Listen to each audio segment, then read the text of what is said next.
tardes, Buenas tardes. o buenos días, o buenas noches, Dependiendo de donde nos estén escuchando. y del momento en el que se dispongan a visualizar esto. Bueno, hoy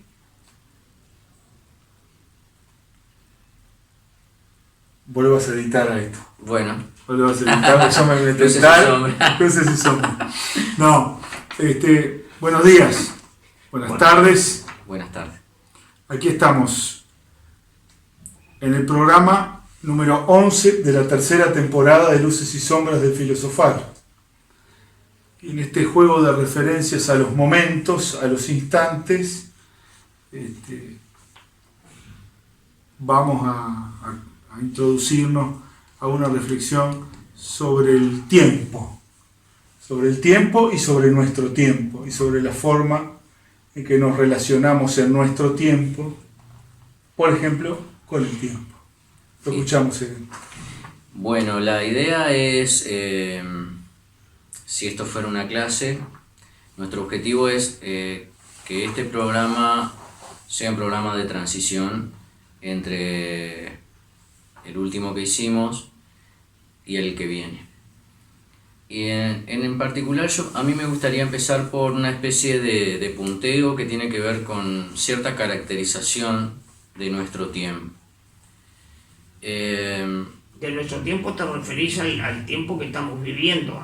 A nuestro presente, si es que conceptualizarlo, digo, como en la línea que veníamos en algún programa tratando de seguir en eso a Foucault y hacer de nuestro análisis una ontología del presente, o sea, tratando de determinar cuánto hay de realidad en él, ¿no? Y si bien este punteo no agota, por supuesto, no se agota en los 4 o 5 puntos que vamos a mencionar, ni tampoco en los autores que podríamos llegar a nombrar, digo, los oyentes podrían ampliar los conceptos estos y estaría muy bien. Una de las características de este tiempo, de este presente, podríamos decir que es la superficialidad. Consumismo, estilos de producción subjetiva en masa, la banalización en todas sus formas, que conforman lo que sería un estado de desorientación. Eso en general lo podemos ver, esos efectos son visibles, hasta donde yo, por lo menos por los lugares donde yo ando, creo que es visible que nuestros vecinos, la gente con la cual compartimos este momento de nuestra existencia, andan un poco en eso, ¿no? Es decir, el mercado ha banalizado muchos de los aspectos de nuestra vida y eso ha generado una enorme desorientación en cuanto a quién soy, qué hago, cómo me proyecto. Me parece que hay otro punto que es el tema de la fabricación de noticias y el efecto que tienen los medios de comunicación sobre la subjetividad, sobre los sujetos y su forma de estar. Ahí podemos citar claramente a Chomsky, pero no es el único, que ha analizado el poder y la influencia que tienen los medios de comunicación, no solamente al servicio de un poder externo económico, como podrían ser las grandes corporaciones o grandes empresas, sino como empresas en sí mismas. O sea, no es que están solamente al servicio sino que en sí mismas son grandes corporaciones y por lo tanto la noticia y la noticia falsa parecería ser una de las componentes de nuestro presente. Viendo los medios de comunicación, y acá me tengo que comprometer con esta idea, como uno de los grandes falsificadores de la realidad, en el sentido de ocultar o deformar la realidad a la cual pueden acceder los sujetos, los ciudadanos. Otro componente quizás de nuestro tiempo es el que mencionaba Capra en muchos de sus libros, ¿no? una enorme crisis ecológica, ambiental, que sería algo así como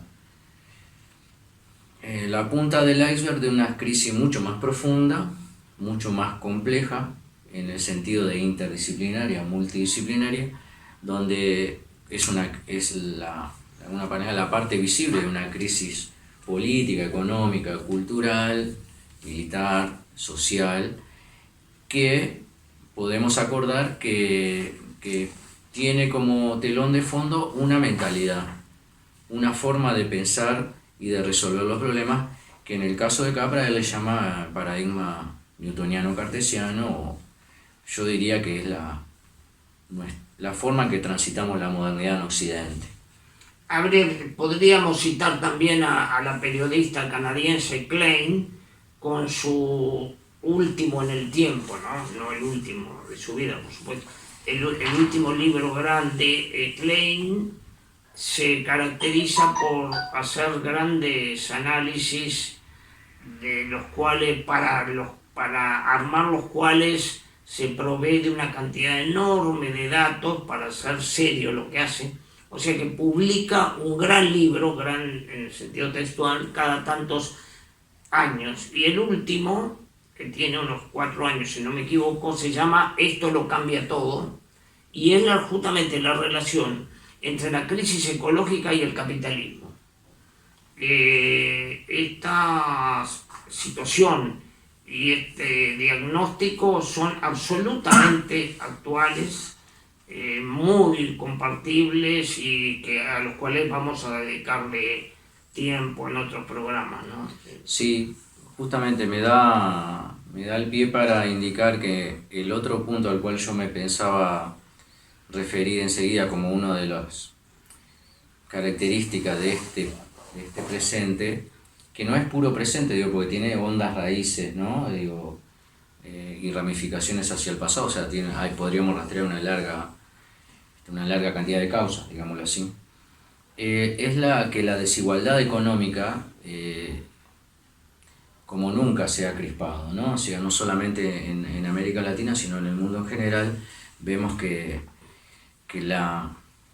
digamos así, el desorden a nivel económico y cultural es muy agobiante. Y que no solamente se ve en el plano económico y cultural, sino que este desorden, como dice Boaventura de Sousa Santos, también ha generado un efecto de colonización y sobre los conocimientos y las formas de pensar. En el pensamiento, claro. Y eso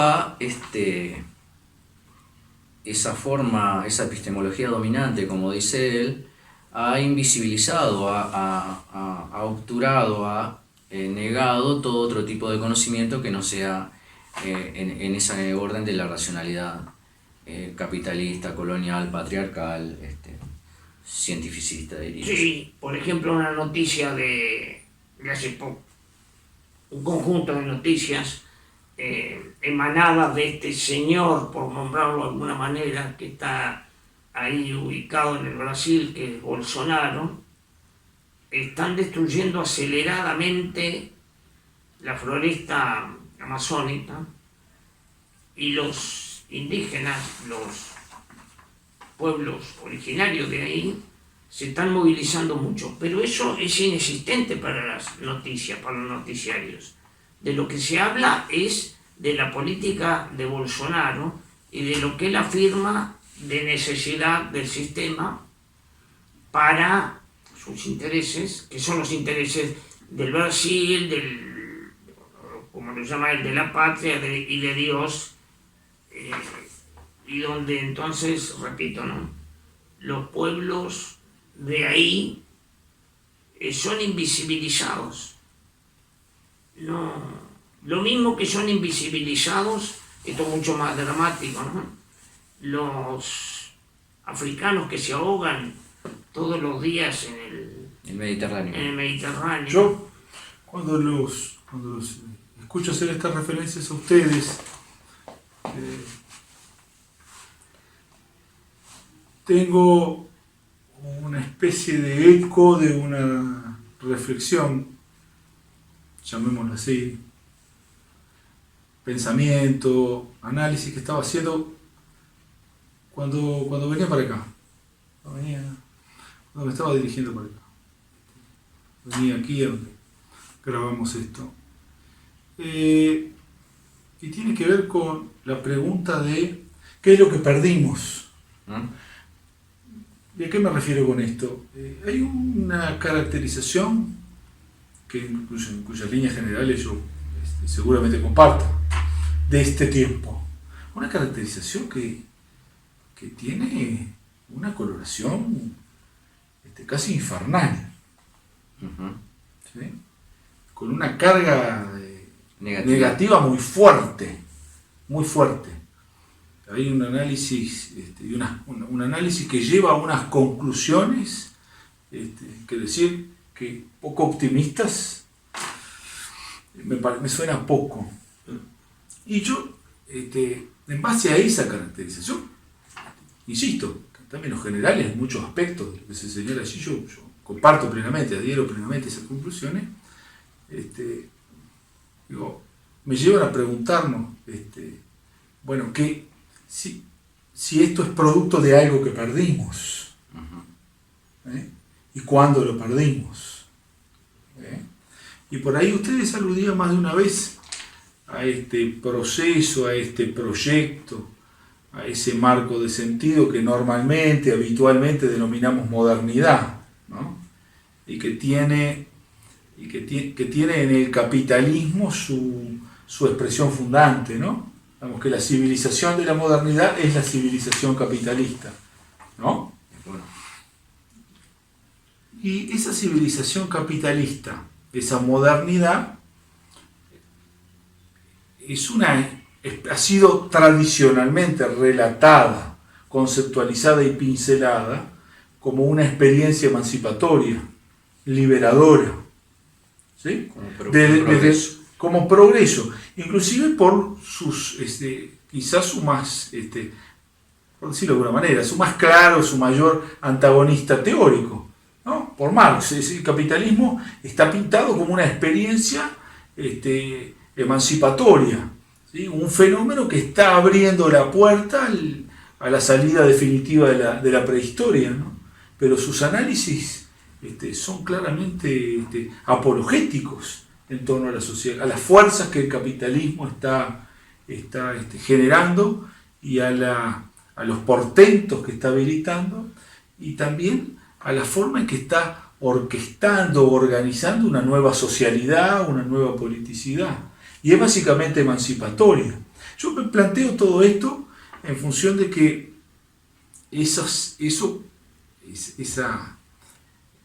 muchos de estos elementos que vos estás señalando aquí y que asumimos como negativos, yo siento que tiene una derivación casi que inmediata, casi que lineal de esas otras cuestiones que en su momento fueron concebidas, lo voy a decir de manera muy tonta, por tirios y troyanos como signos de un proceso emancipatorio. Entonces yo creo que una cuestión a preguntarnos es si esa caracterización era equivocada, o qué pasó cuál fue el desarrollo después de esos fenómenos que derivaron en esto tan negativo, ¿no? Eso yo creo que tendríamos que dedicarle un programa entero, por lo menos. Saber si la modernidad es un proyecto inconcluso. Acá vamos a tener que nombrarlo a Habermas, porque es el que lo dice. Si es así, o si la modernidad ya venía vaciada, no solo de contenido, sino por una maldad intrínseca. Y acá ontológica. Sí, voy a tener que referirme a la escuela de Frankfurt, ¿no? A Adorno y a Horkheimer. Todos alemanes ellos. Eso ameritaría un programa entero. Pero, ¿saben que me estoy hablando del presente?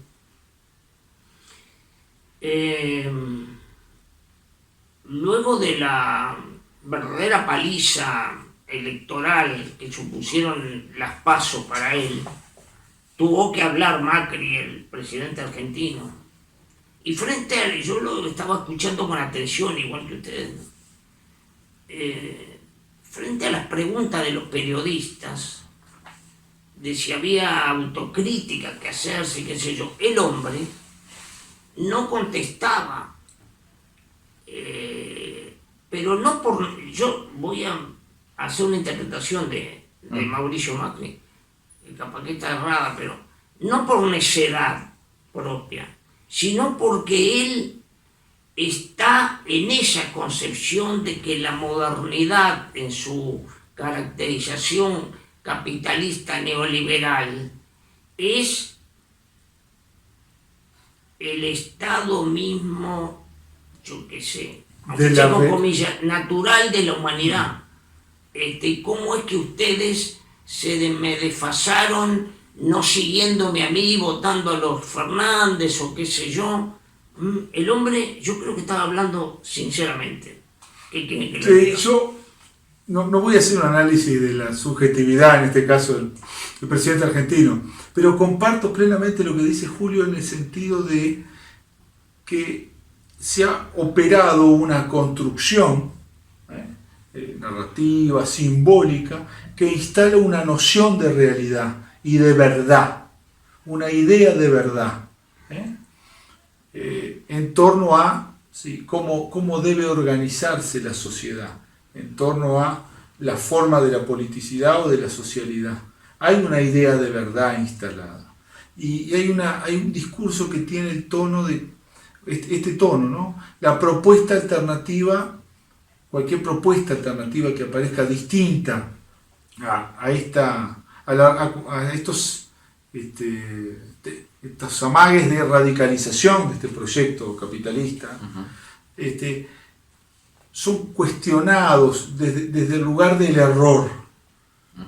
Eso genera un debate, una tecnocratización del debate, si ustedes quieren, del debate político. ¿Por qué? Porque hay alguien que se arroga para su proyecto político la titularidad del saber. La encarnación superior del saber es este proyecto político. En fin, volvemos a algo que lo han dicho, ahora no voy a nombrarlo porque son varios. Todo esto de Macri, de Bolsonaro, y ni que hablar de Trump y de Saviani allá en Italia, es variante del pensamiento único.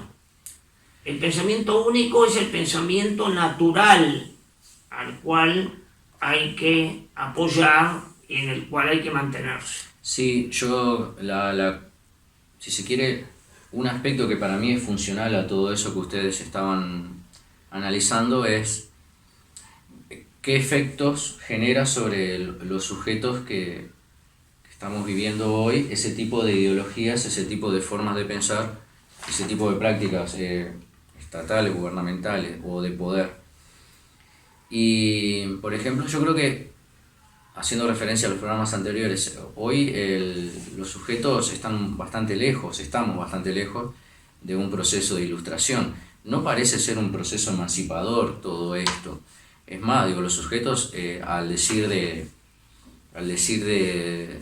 nuestro profesor Cuyen, argentino, que dice que los sujetos hoy están escindidos, desfondados y fragmentados, dice. Entonces, el efecto que genera en nosotros es enajenación, sea por discursos dogmáticos de esa especie de verdad única, sea por un cientificismo hiperracionalista, universalista y descontextualizado, sea por ideologías consumistas o simplemente por la banalización de la vida en todos sus aspectos. El efecto sobre nosotros es que la gente estamos viviendo en una especie de presente hiper fugaz, carente de todo contenido sólido, diría nuestro amigo Bauman, y hay como una especie de desfondamiento de lo que tiene que ver. Yo no sé si es una pérdida. Este análisis, como vos decías, y me recordaste, cuando vos mencionabas eso, me recordaste lo que planteaba un estudiante en el IPA, que me decía, este tipo de planteos, profesores, es inmovilista. Es como uno después de que recibe este tipo de análisis de Lipovetsky, de Hahn, de Bauman, es como que no tiene nada para hacer porque el diagnóstico es tan negativo, tan oscuro el panorama. Yo no lo veo exactamente así. Me parece que si lo tomamos como que eso existe efectivamente, que es muy difícil verse a sí mismo hoy, que es muy difícil pensar por sí mismo, yo creo que eso es real, hoy es difícil. Y no sé si en otras épocas fue más difícil, pero hay cierto... ¿Qué es lo difícil, verse a sí mismo? Sí. Y por ejemplo, es muy difícil la reflexión hoy. Sí. Vos hablabas señalabas esto del inmovilismo. Sí. En realidad, una cuestión me parece interesante de incorporar la reflexión sobre la reflexión.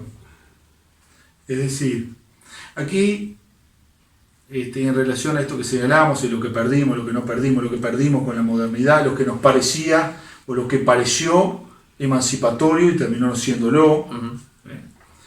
Ahora, en la modernidad aparecía una reflexión que veía en eso un algo liberador. Sí. ¿Sí? Y aparecía en los albores de la modernidad una reflexión sobre por qué digo que esto es inmovilista. Porque contrastando con el relato de la modernidad que nos habla de proyectos de transformación y de progreso, estas reflexiones, yo en muchos aspectos puedo compartir, estos diagnósticos puedo compartir, no hay un señalamiento de posibilidades de cambio, de transformación, y es muy pesimista sobre el desarrollo civilizatorio, sobre la actualidad, en un sentido hegeliano, ¿no? Sobre la actualidad y sobre la realidad, en un sentido hegeliano, y sobre las tendencias presentes en la actualidad. Es decir, ¿no? Traía a colación a Marx, ¿no? Con esto de su descripción del capitalismo y de la modernidad como una etapa, como un momento que le abre la puerta a la emancipación humana. Y ahí hay mucho optimismo, es decir, ese tono casi panegírico en torno a los portentos que nos trae el capitalismo, es hijo de su visión optimista, de que él descubre allí tendencias optimistas. Yo con esto no estoy diciendo que comparta una u otra cosa, simplemente estoy señalando que lo que yo percibo de inmovilista aquí es este tono pesimista sobre el devenir de la civilización, por decirlo. No, yo comparto el análisis, yo no estoy pensándolo de ese lugar. Más bien, por ejemplo, nosotros tenemos en común la experiencia educativa, la experiencia de clase. Y supongo que eso también tiñe nuestros análisis, nuestro modo de pensar, que nuestro modo de pensar generalmente ha sido también, ha tenido como lugar la clase, ¿no? El intercambio con los otros, la discusión, el diálogo.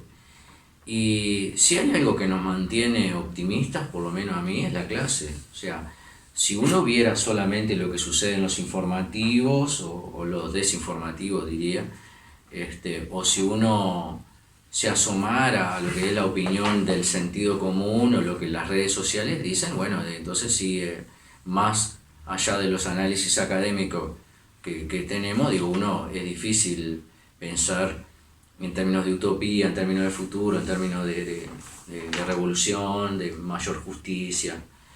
Pero justamente a mí me parece que nosotros tenemos que pensar los cambios necesarios, los cambios posibles además, desde esta situación. Pues yo comparto, yo creo que esto no el capitalismo no es el estado natural ni la frontera final de la humanidad.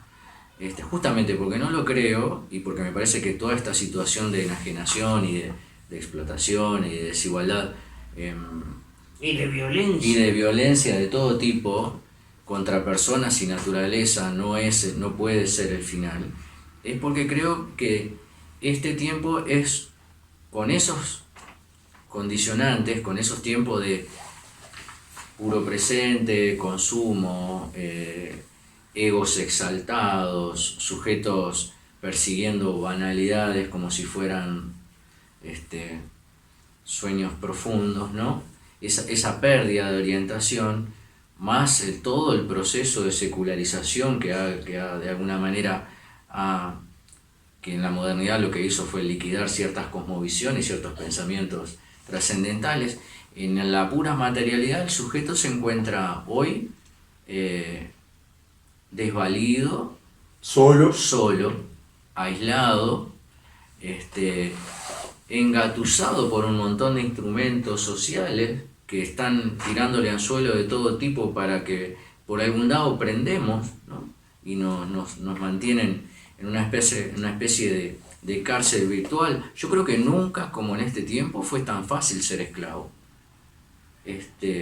Hoy hasta estamos, y los esclavos, los neoesclavos, nosotros, estamos convencidos como nunca de que somos libres. Creo que nunca le pasó a ningún esclavo eso. Casi todos los esclavos tenían conciencia de su esclavitud. Hoy los esclavos piensan que son libres. Entonces, pero no es que somos libres. yo creo que podríamos dejarlo para el próximo programa. Sí. Tengo temor de contestar eso. O no es así nomás que se contesta. Yo pienso que eso está ligado a un tema que es muy importante, esa pregunta, y es ¿qué papel juega la reflexión para poder contestar eso? Si hoy necesitamos el mismo tipo de reflexión al cual al cual la modernidad, por ejemplo, le adjudicó todo ese poder de constituir realidad. de constituir. Entonces quizás esa pregunta esté ligada a la otra. Sí, es un tipo de reflexión que no tengo más remedio que tirar con un esquema, porque hay que desarrollarlo. Las reflexiones posibles en las cuales queremos estar embarcados son reflexiones ecológicas, en procesos, en dinamismo y en multiplicidad de pensamientos y de mundos. Sí. Porque quien piensa en el pensamiento único son estos señores del neoliberalismo actual. Le tienen verdadero terror a las multiplicidades. Yo pienso que deberíamos dejar ese esquema para desarrollarlo en el próximo programa en función de lo que sería una idea provisoria que podríamos dejar por hoy, y es que este tiempo de fugacidad necesita de reflexión y necesita de una forma de interrupción para poder entender. Quizás ese próximo programa podamos dedicarlo a este tipo de reflexión necesaria, al cual nosotros estaríamos escribiéndonos, sumándonos. Perfecto. Muy bien. Muy bien. Bueno, nos vemos en el próximo programa. Muchas gracias. Buenas tardes.